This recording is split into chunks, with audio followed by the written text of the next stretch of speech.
थी कि Wurtz reaction में एक तो हमेशा ऊर्ज रिएक्शन में स्टेप अप रिएक्शन होता है, जितना कंपाउंड जिस जो स्पीसीज आप लोगे उसका डबल कार्बन वाला अल्केन बनेगा। यहाँ पे कार्बन का नंबर डबल हो जाता है। यहाँ पे अल्किल हैलाइड लोगे, मान लो तीन कार्बन का अल्किल हैलाइड ले रहे हो तो 6 बन जाएगा अल्केन, 2 कार्बन का ले रहे हो तो 4 बन जाएगा, डबल हो जाएगा। अच्छा, क्वेश्चन ये आता है कि मान लो अगर मैं सिमिलर अल्किल हैलाइड नहीं लेकर डिसिमिलर अल्किल हैलाइड के साथ ऊर्ज रिएक्शन कैरी आउट करती हूँ तो प्रोडक्ट क्या बनेगा। तो ऐसे केसेस में मिक्सचर ऑफ अल्केन्स बनता है। ये जो आपका 3 अल्केन बना है हम इसे कहते हैं मिक्सचर ऑफ एल्केन्स कहते हैं। कौन कौन सा मिक्सचर बन गया, एक तो मैंने इथाइल क्लोराइड लिया था और एक मिथाइल क्लोराइड लिया था, दो अलग अलग एल्किलाइड है, क्लोरोइथेन एंड क्लोरोमिथेन लिया था। और साथ में ऊर्ज रिएक्शन जब मैंने करा तो कौन कौन से कंपाउंड बने, एक तो इसका डबल का इसका डबल वाला एक स्पीसीज आएगा अल्केन, इसका डबल का एक स्पीसीज आएगा अल्केन, वो भी बनेगा। ये ब्यूटेन बन गया, इथेन बन गया, और साथ में इन दोनों को जोड़ के भी एक अल्केन बनाना है आपको जो कि प्रोपेन भी बन गया। तो यहाँ पे मुझे क्या मिला, मुझे ब्यूटेन भी मिला, मुझे इथेन भी मिला और मुझे प्रोपेन भी मिल चुका है। तो इसे हम कहते हैं मिक्सचर ऑफ एल्केन्स कहते हैं। तो अगर मुझे कोई एक किसी एक प्रोडक्ट को ज्यादा मैक्सिमम यील्ड करानी है, मैक्सिमम प्रोड्यूस करनी है, तो मैं इस रिएक्शन को प्रेफर नहीं करूंगी क्योंकि यहाँ पे सब थोड़े थोड़े निकलेंगे, कोई एक भी प्रोडक्ट मेजर अमाउंट पे नहीं निकलेगा। All clear, all clear yes बच्चे। हाँ, मान लो मुझे खाली ब्यूटेन को निकालना, मुझे ब्यूटेन का प्रोडक्शन चाहिए मैक्सिमम यील्ड के साथ, तो मैं ये रिएक्शन करूंगी तो मैं तो लॉस में पड़ूंगी ना, ये मेरा एक्स्ट्रा अननेसेसरी आएगा, ये मेरा एक्स्ट्रा अननेसेसरी आएगा। कोई फैक्ट्री को मान लो ब्यूटेन का प्रोडक्शन करना है थ्रू ऊर्ज रिएक्शन, उसके पास क्लोरोइथेन पड़ा है और क्लोरोमिथेन पड़ा है, तो क्यों ना वो दो क्लोरोइथेन को लेके प्रोडक्शन करें और सीधा ब्यूटेन मिल उसको मेजर प्रोडक्ट मिल जाए, ब्यूटेन बन जाएगा। That is a better option. अगर वो दोनों को मिला के करेगा तो फायदा क्या है उसको, उसको ब्यूटेन के साथ साथ अननेसेसरी इथेन और प्रोपेन भी मिल जाएगा जिसका कोई काम यूज नहीं, क्योंकि उसको तो ब्यूटेन चाहिए ना। तो इसीलिए कहा जाता है कि अगर मुझे एक प्रोडक्ट एक पर्टिकुलर अल्केन को मैक्सिमम यील्ड के साथ बनाना है तो मैं हमेशा ऊर्ज रिएक्शन को सिमिलर अल्किल हैलाइड के साथ ही प्रेफर करती हूँ, ना कि डिसिमिलर अल्किल हैलाइड के साथ। I hope all clear, all clear yes बच्चे। मैम। अगर आपको देंगे रीजनिंग कि ऐसा क्यों होता है, क्यों हम प्रेफर करते हैं, तो आप ये लिख सकते हो कि अगर हम अलग अलग लेते हैं डिसिमिलर तो मुझे मिक्सचर बनता है, मुझे कोई भी एक प्रोडक्ट मैक्सिमम यील्ड के साथ नहीं मिलता है, थोड़े थोड़े सब बन जाते हैं। क्लियर है। तो this is the limitation of Wurtz reaction. Wurtz reaction का लिमिटेशन क्या है कि हम इसमें डिसिमिलर अल्किल के साथ प्रोसीड करेंगे तो प्रॉफिट नहीं बनेगा, आपको प्रॉपर कोई एक अल्केन मेजर नहीं बनेगा उसमें। ठीक है, तो this is step up reaction. ठीक है, अब बाकी जो आपको बताऊंगी फिर हम ये कहाँ पे यूज करते हैं, मोस्टली कन्वर्जन में यूज होता है। ऊर्ज रिएक्शन कन्वर्जन में यूज होता है, ध्यान रहे इसका एक बहुत बड़ा सा क्वेश्चन है, ये कन्वर्जन में आता है। ठीक है, आगे फिर हम करेंगे। So this is my Wurtz reaction. अच्छा, ऊर्ज रिएक्शन के बाद मतलब एल्किल हैलाइड से जो दो रिएक्शन बनते थे, अल्केन बनाते थे, एक तो हाइड्रोजनेशन और एक ऊर्ज रिएक्शन, दोनों मैंने कंप्लीट करा दिया है। आप थर्ड वाला कार्बोक्सिलिक है एसिड। कार्बोक्सिलिक एसिड चलते हैं। मुझे जो दीपाली बता रही है कि मैकेनिज्म जो है क्लोरीनेशन हैलोजिनेशन का जो मैकेनिज्म है केमिकल प्रॉपर्टीज में वो हट गया है बोल रही है दीपाली, वो निकल गया है, सिलेबस में नहीं है इस बार बोल रही है। तो एक बार मुझे कंफर्म करना है अर्पित, तुम भी एक बार चेक कर लेना क्योंकि बहुत इंपॉर्टेंट मैकेनिज्म है, देते हैं स्कूल में। ठीक है, तो मुझे एक बार दोबारा अच्छे से देख के बताना कि रिड्यूस सिलेबस में वो है कि नहीं।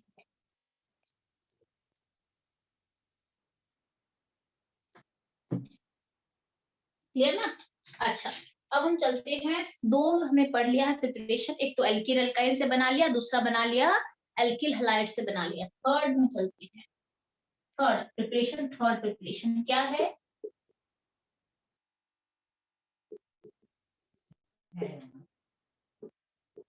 From carboxylic acid. Carboxylic acid से अब मैं एल्केन बनाने जा रही हूँ। इसका भी 2 पार्ट है, मैं थोड़ा इंक ले लेती हूँ, स्टार्ट करते हैं।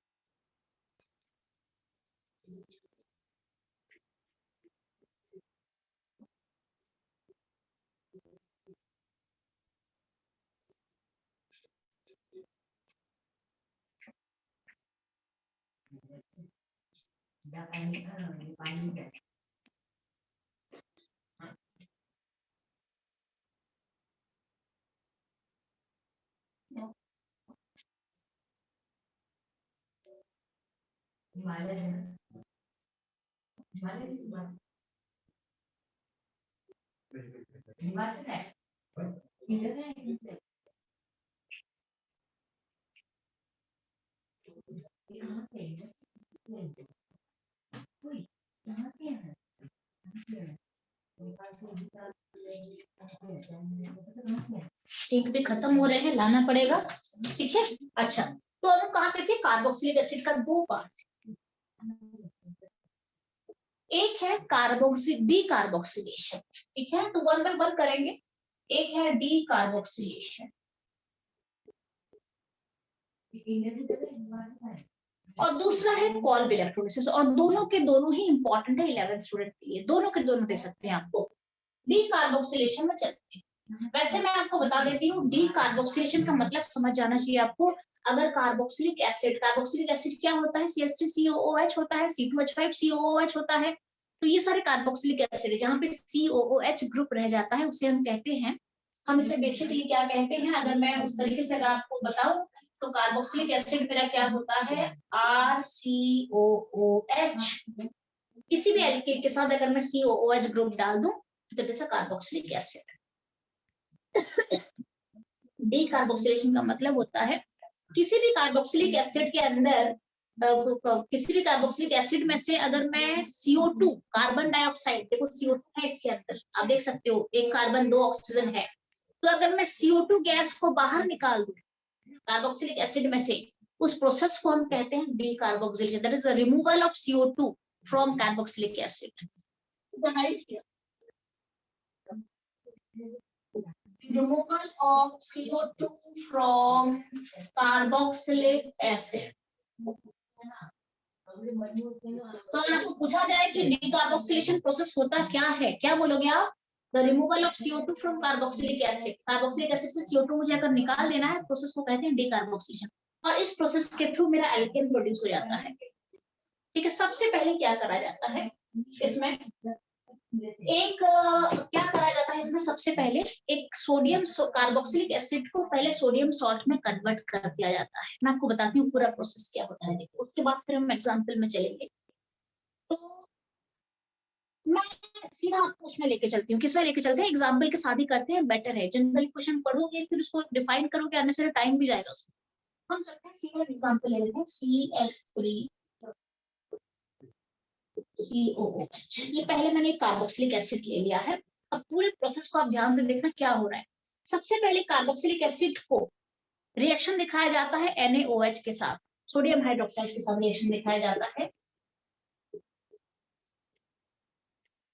सबसे पहला स्टेप, इसमें क्या हो जाता है? ये एसिड है और ये बेस, आपको पता है कार्बोक्सिलिक एसिड है और ये बेस है, तो यहाँ पे क्या produce? Salt and water produce हो जाएगा। Acid plus base give salt plus water. सबसे पहले सॉल्ट, कौन सा सॉल्ट बनेगा? CH3COONA बनेगा। इसे हम कहते हैं कार्बोक्सिलिक एसिड का सॉल्ट कहते हैं। CH3COONA बनेगा और साथ में इसका OH और इसका हाइड्रोजन वाटर बन के निकल जाएगा। इसे कहते हैं sodium salt of ethanoic acid. ये इथेनोइक एसिड से ही ये बना है, तो sodium salt of ethanoic acid, इसे कहते हैं sodium ethanoate. This is my sodium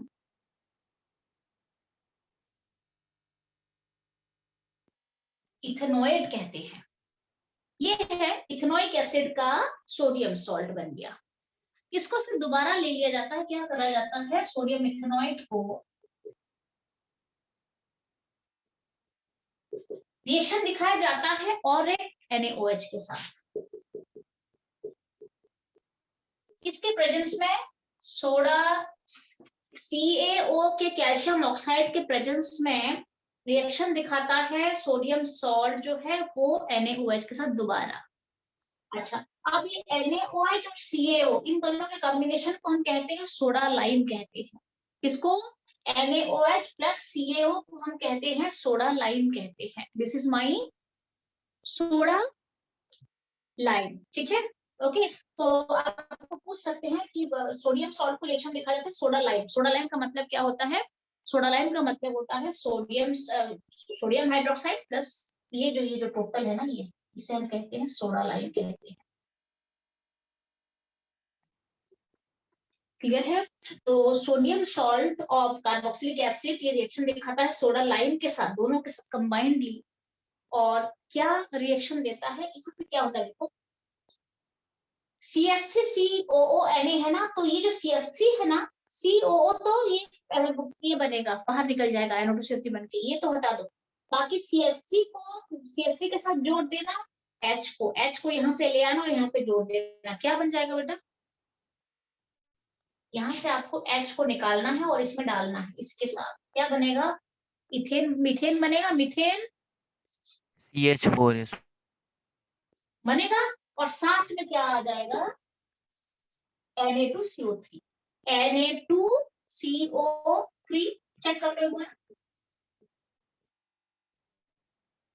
बाकी जितना पूरा है उसको बना लो, हाइड्रोजन तो यहाँ पे ले आना है आपको, मीथेन बना देगा ये। और साथ में क्या बनेगा? Na2, 2 सोडियम है और एक कार्बन है और 3 ऑक्सीजन भी तो है, Na2CO3 बन जाएगा। तो मैंने सोडियम इथेनॉइड को कन्वर्ट किसमें कर दिया है? मीथेन में कन्वर्ट कर दिया है। ये सोडियम इथेनॉइड है, सोडियम इथेनॉइड को मैंने कन्वर्ट कर दिया है मीथेन में। अब आप मुझे बताओ, ये जो रिएक्शन है ना, ये जो रिएक्शन है, ये स्टेप अप है या स्टेप डाउन है? देखो मैंने क्या करा, डिकार्बोक्सिलेशन का एंटायर प्रोसेस क्या होता है, देखो मैं आपको बताती हूँ। सबसे पहले मुझे जो भी मुझे एसिड मिला है, उस एसिड को मुझे लेना है, सोडियम हाइड्रोक्साइड के साथ रिएक्शन दिखा के मुझे सोडियम सॉल्ट बना देना है। उसी सोडियम सॉल्ट को मुझे दोबारा लेके NaOH और CaO के प्रेजेंस में, सोडा लाइम के प्रेजेंस में मुझे यहाँ पे रिएक्शन दिखाना है और साथ में मीथेन बन जाएगा। Just 2 minute.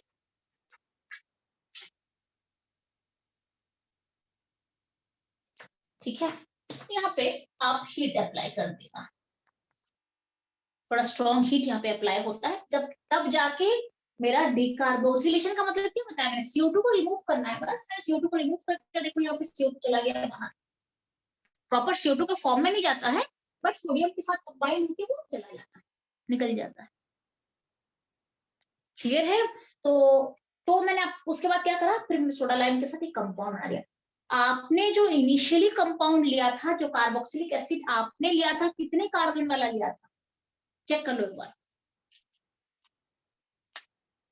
आपने जो इनिशियली कार्बोक्सिलिक एसिड लिया था, कितने कार्बन वाला कंपाउंड लिया था आपने? 2 मैम नहीं 2 था, थे 2 था। आपको प्रोडक्ट कितने कार्बन का मिला? मैम 2 नहीं, मीथेन मिल रहा है आपको।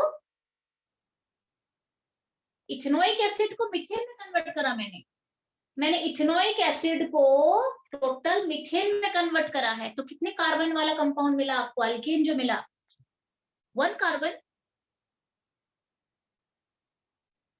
मैंने 2 कार्बन वाले कंपाउंड से रिएक्शन को स्टार्ट करा था, बट मुझे जो अल्केन मिला फाइनली वो सिंगल कार्बन वाला है ना, इजंट इट?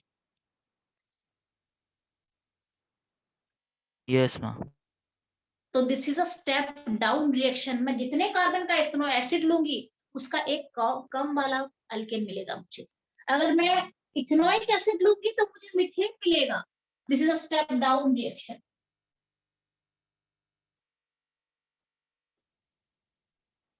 स्टेप डाउन में क्या होता है? स्टेप डाउन मतलब जितने कार्बन का कंपाउंड मैंने लिया है, जो प्रोडक्ट बनेगा उससे कम कार्बन वाला बनेगा। तो इथेनोइक एसिड को से मीथेन बन गया। अब आप मुझे बताओ, प्रोपनोइक एसिड लूंगी तो क्या बनेगा?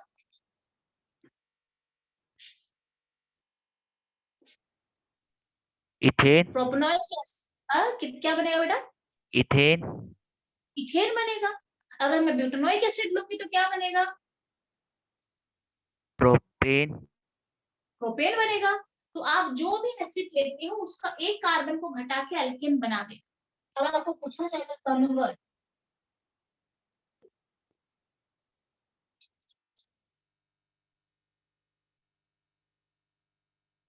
ब्यूटेनोइक एसिड, या फिर आपको डायरेक्ट ये भी पूछ सकते हैं सोडियम सॉल्ट और ब्यूटेनोइक एसिड भी बोल सकते हैं। तो आपको फिर ये स्टेप लिखने की जरूरत नहीं है अगर आ जाता है एग्जाम में। अगर आपको बोलेंगे convert salt of butanoic acid to propane कहा जाएगा, इस स्टेप लिखने की जरूरत नहीं है, सीधा आप सोडियम सॉल्ट से स्टार्ट करके रिएक्शन को लिख सकते हो। बट मैं आपको स्टार्टिंग से बता देती हूँ, कन्वर्ट ब्यूटेनोइक एसिड। अच्छा, ब्यूटेनोइक एसिड क्या बनाएगा? ब्यूटेनोइक एसिड क्या बनाएगा? प्रोपेन। अगर ब्यूटेनोइक एसिड प्रोपेन बनाएगा, तो convert butanoic acid to propane कैसे करोगे आप? कैसे रिएक्शन को कैरी आउट करोगे? सबसे पहले ब्यूटेनोइक एसिड लेना है,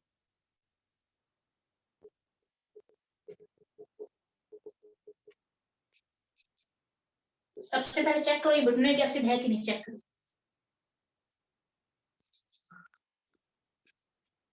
ये ब्यूटेनोइक एसिड है कि नहीं। यस मैम है। ठीक है, 4 कार्बन वाला ब्यूटेनोइक एसिड लिए, 1 2 3 4 ब्यूटेनोइक एसिड। इसके साथ सबसे पहले NaOH डाला जाएगा। पहला स्टेप क्या बनेगा? सोडियम सॉल्ट और ब्यूटेनोइक एसिड बनेगा और H2O बाहर चला जाएगा।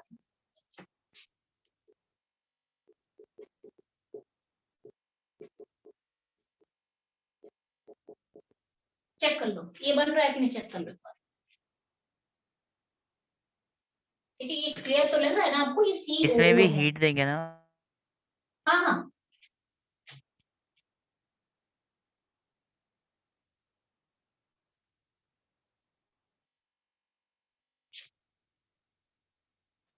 क्लियर है।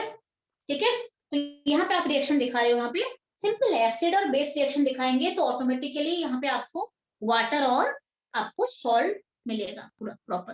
तो सोडियम जो है, तो सोडियम के साथ क्या हो गया? CH3 CH2 CH2 COONA बन गया, sodium salt of butanoic acid. से क्या हो गया? सोडियम ब्यूटेनोएट।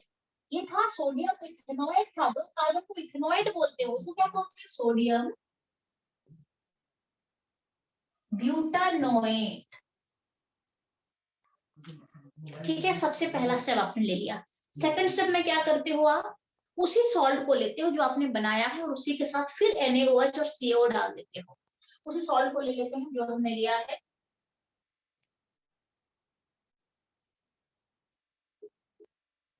और साथ में हम NaOH डालते हैं और CaO डालते हैं, साथ में हीट डाला जाता है। तो ये है सोडा लाइम, यहाँ पे ये है सोडा लाइम है ये, इसके साथ रिएक्शन दिखाया जाएगा। तो क्या हो जाएगा? सीधा जहां से COONA है ना, वहां से आप ऐसे कट कर देना उसे। ठीक है, और ये जो पोर्शन है इसके साथ जोड़ देना, ये हाइड्रोजन को जोड़ देना। क्या बनेगा? इसके साथ जोड़ना है हाइड्रोजन को, ये जो CH3 CH2 CH2 के साथ एक हाइड्रोजन अटैच हो जाएगा, तो क्या हो जाएगा?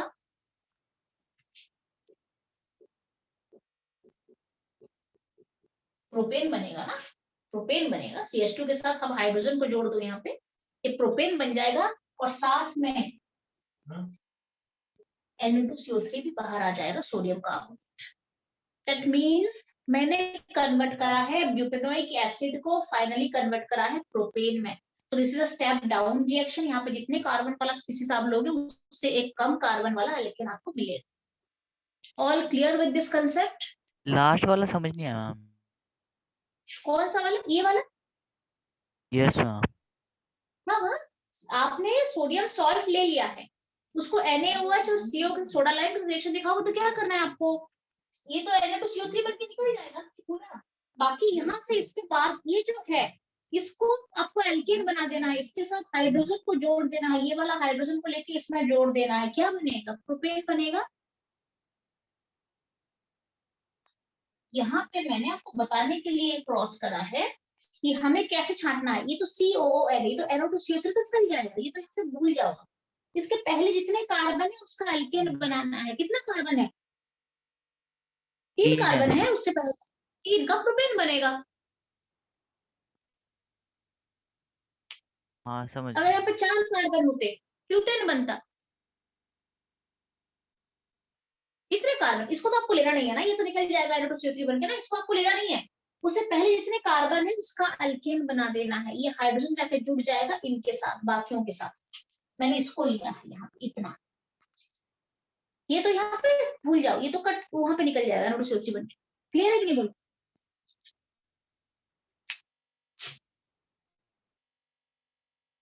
क्लियर है या और एक दो आप खुद करोगे? दे दो एक और। देखो, convert propanoic acid to ethane, लिखो convert propanoic acid to ethane, convert करो।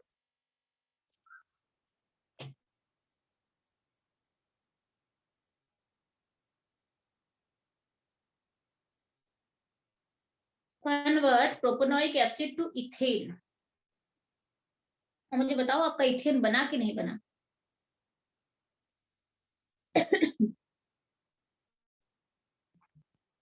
आप कार्बोक्सिलिक एसिड जितने कार्बन वाला लेते हो ना, आपका एल्केन उससे एक कार्बन वाला, एक कम कार्बन वाला एल्केन बनता है। मैंने ब्यूटेनोइक एसिड लिया, मेरे पास प्रोपेन आ गया। मैं प्रोपेनोइक एसिड लूंगी, मेरे पास इथेन आ जाएगा, और रिएक्शन इसी तरीके से कैरी आउट होगा।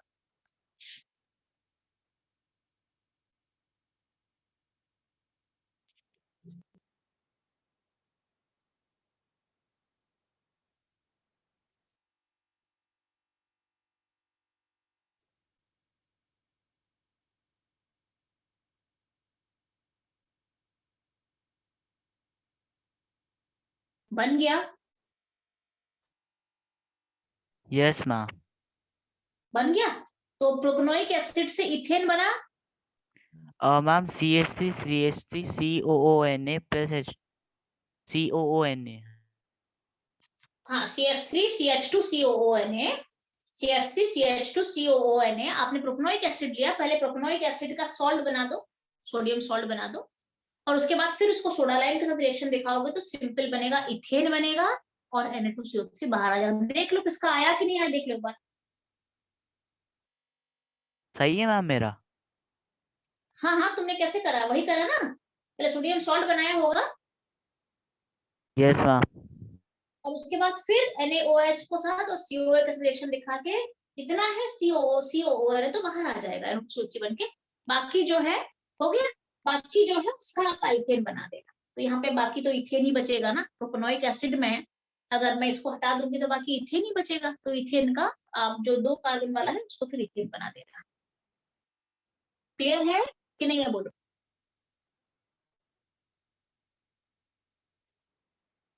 ऑल क्लियर बच्चे? बाकी इतने सारे बच्चे हो, आस्था है, हेमसबरी है, बिंशु है, प्राची है, सबका डन है? चिराग, अगर डन हो गया है, इसका सिंपली अगर मैं आपको समरी बताऊं तो कार्बोक्सिलिक एसिड में से CO2 ग्रुप को हटा दिया जाता है। CO2 को देखो मैंने हटा के यहाँ पे Na2CO3 बना दिया है। हटाने का प्रोसेस को हम डिकार्बोक्सिलेशन कहते हैं, और इसमें क्या होता है, हम कोई भी कार्बोक्सिलिक एसिड को उसके रेस्पेक्टिव अल्केन में कन्वर्ट कर सकते हैं, और वो जो अल्केन बनेगा वो एक step up reaction, step down reaction होगा, जहाँ पे जितने का मैंने एसिड लिया है उससे एक कम कार्बन वाला आपको क्या मिलेगा, अल्केन मिलेगा। हमेशा कार्बन का नंबर घटता है इसमें, that's why it is step down reaction. ये हो गया कार्बोक्सिलिक एसिड से डिकार्बोक्सिलेशन, आपको मैंने समझा दिया है। अब हम चलते हैं पॉल इलेक्ट्रोलिसिस क्या होता है। थोड़ा सा आज एक काम करना, ये ऐसा टॉपिक है, ऐसा अगर खाली मैं पढ़ा दूं तो ये बात नहीं बनेगी बिल्कुल। आप आज बिल्कुल पढ़ लोगे और बिल्कुल भूल जाओगे, फिर अगली क्लास पढ़ोगे तो ये सारा आपको बिल्कुल याद नहीं आएगा। एक बार मैम आप रात रिएक्शन में लिख दो, चेक कर लेता हूँ कौन मैम। सा, ये कौन लास्ट जो सा वाला? दिया था। अच्छा, लास्ट वाला मैं बता देती हूँ।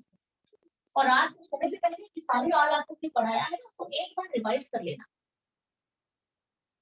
क्यों बता रही हूँ मैं, ये खाली 11th के लिए नहीं है। चलो अभी आपके ऑनलाइन क्लासेस चल रही है, आप थोड़ा सा कम भी करोगे तो प्रैक्टिस करोगे तो आपका एक अलग होता है, बट बाकी मेरे ख्याल से अर्पित लोगों का ऑफलाइन क्लास चलेगी, टेस्ट चलेगा पूरा annual exam, isn't it? Yes ma'am.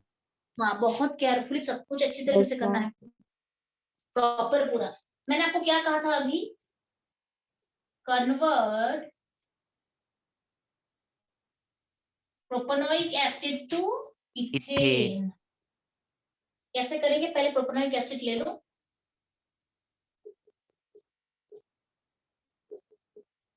Propanoic acid हो गया, इसको NaOH के साथ रिएक्शन दिखा दो, क्या बनेगा, सोडियम सॉल्ट बना देना सबसे पहले।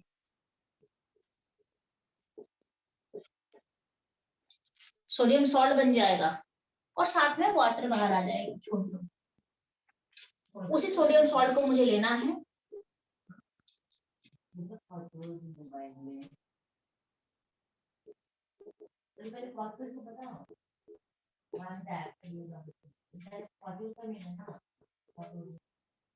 सो NaOH और CaO मतलब सोडा लाइम के प्रेजेंस में मैं हीट अप्लाई करूंगी, थोड़ा हीट रहेगा यहाँ पे, मतलब टेम्परेचर अच्छा खासा होनी चाहिए। तभी क्या बनता है, COO से जो पहला है ना, यहाँ पे ये हो जाएगा CH3CH2 और साथ में हाइड्रोजन फिर जुड़ जाएगा, तो ये बन जाएगा मेरा इथेन बनेगा, और Na2CO3 बन जाएगा। चेक करो, यस मैम, सही करा है। है। अच्छा ठीक है, तो ये हो गया मेरा डीकार्बोक्सिलेशन हो गया। अब हम कार्बोक्सिलिक एसिड से डीकार्बोक्सिलेशन से तो बना के आए थे, अब हम चलते हैं कॉल इलेक्ट्रोलिसिस में चलते हैं। ये लिखना है, देख लो। डन है मैम। डन है सारे बच्चे? हाँ, क्योंकि आप एक दो बच्चे उनका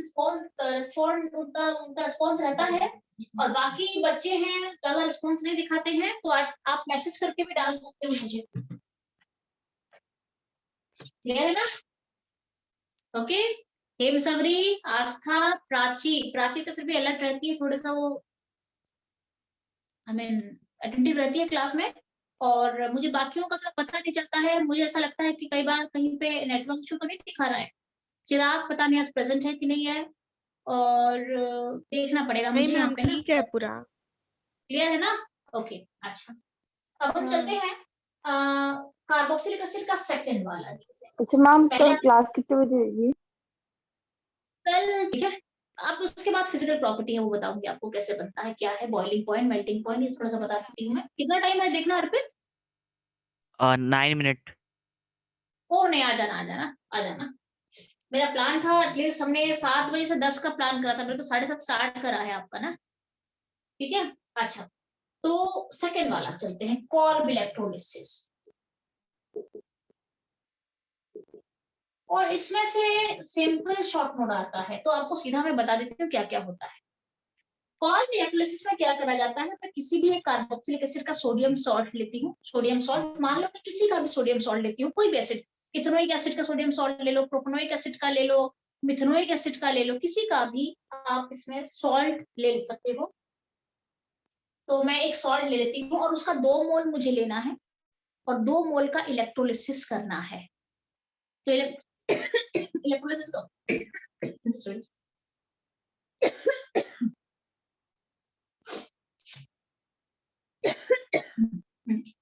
एक्सक्यूज मी, मैं चलती हूँ अभी। एक कार्बोक्सिलिक एसिड लेते हैं, उसका सोडियम सॉल्ट ले लेते हैं। फॉर एग्जांपल मैं ले लेती हूँ CH3COONA, तो ये सोडियम सॉल्ट है ना, कार्बोक्सिलिक एसिड का, इथेनोइक एसिड का सोडियम सॉल्ट मैंने ऑलरेडी बना के ले लिया है। आप कैसे बना सकते हो सोडियम सॉल्ट, आप इथेनोइक एसिड ले लो, NaOH डाल दो, सीधा सोडियम सॉल्ट बन जाएगा। इसको प्रिपेयर कैसे करा गया है यहाँ पे बता देती हूँ। इथेनोइक एसिड के साथ आपको पता है जब आप NaOH डालोगे तो ये सॉल्ट में कन्वर्ट हो जाएगा। तो इसी तरीके से मैंने सबसे पहले सॉल्ट बना लिया है, प्रिपेयर करने के बाद फिर मैं उसको यहाँ पे अप्लाई कर रही हूँ उस सॉल्ट को। क्लियर ना? इसके मुझे 2 मोल लेने हैं बेटे, CH3COONA के मुझे 2 मोल लेने हैं यहाँ पे, और इसको इलेक्ट्रोलिसिस पे लेना है। इलेक्ट्रोलिसिस पे लेना है। इलेक्ट्रोलिसिस का मतलब होता है इसके एक्वस सॉल्यूशन के अंदर, इसी सॉल्ट के एक्वस सॉल्यूशन के अंदर मैं इलेक्ट्रिसिटी पास करा दूंगी। कि प्रॉपर इलेक्ट्रोलाइटिक सेल आपका है, 12th में पढ़ोगे कैसा होता है, क्या होता है, प्रोडक्ट क्या क्या बनते हैं। अभी बस जान लो कि इसके एक्वस सॉल्यूशन के अंदर मैं क्या कराऊंगी, इलेक्ट्रिसिटी को पास करा दूंगी। ये इसका एक्वस सॉल्यूशन हम ले लेते हैं, ठीक है, एक्वस लिख दिया है मैंने। और उसका जब पास कराएंगे तो क्या होता है, ये ब्रेक करके कैटायन और एनायन में कन्वर्ट हो जाता है। क्या कैटायन बनेगा, ये बनेगा 2CH3COO- बनेगा और 2 सोडियम प्लस बनेगा। यहाँ पे ब्रेक हो गया, सॉल्ट ब्रेक हो रहा है। सॉल्ट जैसे बनता है NaCl को ब्रेक करते हो तो क्या बनता है? Na प्लस और Cl माइनस होता है ना, जैसे ब्रेक करता है सॉल्ट। सिमिलरली यहाँ पे भी वही हो गया है, Na प्लस हो गया है और CH3COO माइनस हो गया है। बिकॉज 2 था तो मैंने यहाँ पे 2 भी लिख दिया है। अब हम चलते हैं नेक्स्ट, इलेक्ट्रोलिसिस खत्म हो गया। उसके बाद मुझे बताओ, जो एनायन है ये एनोड की तरफ भागता है, आपको पता है anion moves towards anode and cation moves towards cathode. Cathode. ठीक है, तभी तो उसका नाम पड़ा है ना एनायन और कैटायन। क्यों पड़ा? क्योंकि नेगेटिव चार्ज हमेशा एनायन जो है वो एनोड की तरफ जाएगा और कैटायन जो है वो कैथोड की तरफ जाएगा। तो एट एनोड, एनोड पे कौन सा रिएक्शन बनेगा?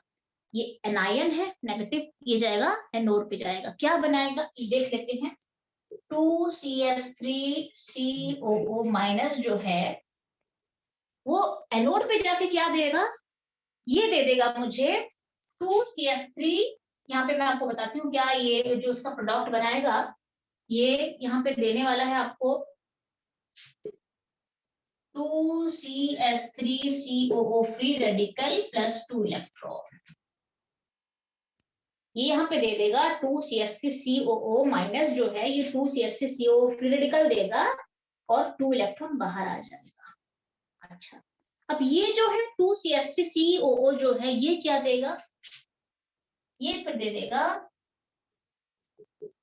CH3 का 2 मोल है ना, CH3 दे देगा और साथ में 2CO2 भी जाएगा। 2CO2 गैस बन के रिलीज हो जाएगा और 2 इलेक्ट्रॉन। ये है मेरा एनोडिक रिएक्शन। तो एनोडिक रिएक्शन में मुझे क्या मिला कि जब मैंने सोडियम सॉल्ट, अब कोई भी एसिड मैंने ले लिया, इलेक्ट्रोलिसिस पे ले लिया, तो एनोड पे अल्केन बन गया। चेक कर लो, एनोड पे अल्केन बन गया। एनोड पे क्या बन गया? अल्केन बन गया आपका। सबसे पहले इसको मैंने ब्रेक करा एनोड पे, कि सबसे पहले ये 2CH3COO फ्री रेडिकल के साथ 2 इलेक्ट्रॉन दे रहा है। क्लियर है? ओके, साथ में फिर जब मैंने इसको ब्रेक करा तो CH3 बन गया और साथ में 2CO2 भी आ गया और 2 इलेक्ट्रॉन भी आ गया। ये तो मेरा एनोड पे मेरा एल्केन का प्रोडक्शन हो गया। और आप भी यहाँ पे क्या चेक करोगे, मैं जितने का कंपाउंड, देखो ये जो CH3 है उसका डबल ही बनेगा हमेशा, इसमें इवन कार्बन वाला कंपाउंड बनेगा। कॉल्ब इलेक्ट्रोलिसिस हमेशा इवन कार्बन का कंपाउंड देता है। यहाँ पे अगर ऑड कार्बन वाला चाहिए तो ये नहीं बना सकता है, क्योंकि जो मैं लूंगी उसका डबल बन जाएगा ना। 2 है ना, 2 मोल डबल बन जाएगा हमेशा। तो इसमें आप मीथेन बना सकते हो, ब्यूटेन बना सकते हो, बट प्रोपेन वगैरह नहीं बना सकते हो। अब हम चलते हैं, ये हो गया एनोडिक रिएक्शन में एल्केन बन गया। अच्छा, अब हम चलते हैं कैथोडिक रिएक्शन। एट कैथोड क्या होता है? कैथोड में एक्वस लिया है तो यहाँ से H+ आ जाता है। एक्वस है ना, तो ये प्रोडक्ट अभी आपने पढ़ा नहीं है, 12th की है ये, 12th का है ये, तो अभी आपको समझ में नहीं आएगा। बट बिकॉज मैंने एक्वस लिया है ना, तो ये 2Na+ बेसिकली सोडियम मेटल जाकर डिपॉजिट नहीं करता है। यहाँ पे क्या होता है, ये जो हाइड्रोजन है ना, यहाँ पे एक्वस में से H+ आ जाता है, वाटर है, H+ रहेगा। तो एनोडिक रिएक्शन में होता है 2H+ + 2 इलेक्ट्रॉन, इसी इलेक्ट्रॉन को ऐड करके यहाँ पे ये H2 गैस बनता है। बाकी क्या फॉर्मेशन हो जाता है आपका, ये 2Na+। मैम ये तो याद ही करने पड़ेंगे ना? हाँ, ये आपको पूरा लर्न करने हैं बेटे। 2NaOH फाइनली आपको यहाँ पे बन जाएगा। ठीक है, ये मेरा कैथोडिक रिएक्शन बन जाएगा। यहाँ पे एनोड में एल्केन प्रोड्यूस हो जाएगा और कैथोड में आपका हाइड्रोजन गैस के साथ NaOH भी बन जाएगा। तो ये है मेरा एंटायर प्रोसेस ऑफ कॉल्ब इलेक्ट्रोलिसिस। यहाँ पे बेसिकली आपको खाली शॉर्ट नोट आएगा, चांसेस बहुत कम है, बट देंगे तो शॉर्ट नोट देंगे 100%, और कुछ नहीं। ठीक है, या फिर आप पूछ सकते हैं कि कॉल्ब इलेक्ट्रोलिसिस में आपका जो कंपाउंड बनेगा वो कैसा है। आपको ये लिखना है कि वहां पे हमेशा इवन कार्बन का कंपाउंड बनेगा। So done with Kolbe electrolysis. Anode पे एल्केन बनेगा, ध्यान रहे कॉल्ब इलेक्ट्रोलिसिस में एनोड पे एल्केन बनेगा और कैथोड पे हाइड्रोजन गैस के साथ 2NaOH का फॉर्मेशन हो जाएगा, सोडियम हाइड्रोक्साइड हो जाएगा। हाँ बोलो मैम, एक बार कैथोड समझा दो, समझ नहीं आया थोड़ा। हाँ, कैथोड आपको समझ में नहीं आया क्योंकि आप प्रोडक्ट पढ़ा नहीं है, 12th का पढ़ाई है। आप अभी से लर्न कर सकते हो कि बिकॉज एक्वस है, एक्वस का मतलब वाटर होता है ना, वाटर में से H+ आ जाएगा, वो 2 इलेक्ट्रॉन यहाँ से कैप्चर कर लेगा, जो इसने रिलीज करा उसको यहाँ पे पकड़ के हाइड्रोजन गैस में कन्वर्ट हो जाएगा, और बाकी जो 2Na+ रह गया था ये भी तो भागेगा ना, कैटायन है, कैथोड की तरह भी भागेगा, बट ये फिर OH- क्योंकि 2H+ तो यहाँ पे यूज हो गया वाटर का, बट 2OH- तो अभी बचा हुआ है वाटर का, इसका डायरेक्शन दिखा के 2NaOH का फॉर्मेशन कर देगा यहाँ पे लास्ट। तो जो नेक्स्ट सोल्यूशन है ना, आप सोच सकते हो जो फाइनली सोल्यूशन होगा वो बेसिक बन जाएगा। क्यों? क्योंकि मेरे पास NaOH बन चुका है।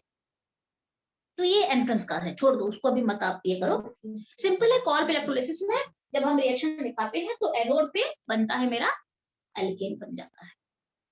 मैं क्या पढ़ रही हूँ, मैं एल्केन का प्रिपरेशन पढ़ रही हूँ ना, तो मुझे एल्केन चाहिए, कहाँ पे बनता है? एनोड पे बनता है एल्केन, ध्यान रहे, एनोड पे एल्केन बन जाएगा कॉल्ब इलेक्ट्रोलिसिस के टाइम में। ठीक है, आप इसे भी नोट डाउन करो और घर में इसे एक बार लिख देना, दोबारा हो जाएगा। अच्छा, अब हमारा सारा प्रिपरेशन हो चुका है, प्रिपरेशन का सारा प्रोसेस मैंने आपको पढ़ा दिया है, डन है। अब हम सीधे चलेंगे फिजिकल प्रॉपर्टी में चलेंगे। ये अगर डन हो गया है तो मैं रब करके फिर स्टार्ट करूंगी। रीजन करना ही है इसके ना अंदर मैम? आप यस मैम। हाँ हाँ हाँ 100% करना है।